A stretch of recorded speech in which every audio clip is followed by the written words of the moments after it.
മധുരം കഴിക്കാൻ കൊതി തോന്നുന്ന സമയത്ത് ഉണ്ടാക്കി നോക്കാൻ പറ്റിയ ഒരു കിടിലൻ ഐറ്റമാണിത്.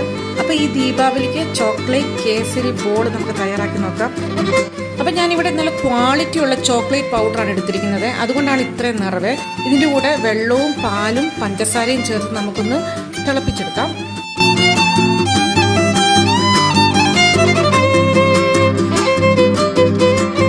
ഒരു കടായിൽ 3 ടേബിൾ സ്പൂൺ നെയ്യ് ഒഴിച്ച ശേഷം നമുക്ക് കയ്യിലുള്ള നട്ട്സ് ഒക്കെ ഒന്ന് വറുത്തു മാറ്റി വെക്കാം. ഇതിലേക്ക് 1 കപ്പ് റവ ഒന്ന് ചെറുതായിട്ടൊന്ന് റോസ്റ്റ് ചെയ്തെടുക്കുക. കളർ ഒന്നും ചേഞ്ച് ചെയ്യണ്ട. ഇതിലേക്ക് നമ്മൾ തിളപ്പിച്ച് വെച്ചിരിക്കുന്ന ചോക്ലേറ്റിന്റെ ലിക്വിഡ് നമ്മൾ ചേർത്ത് കൊടുക്കുക.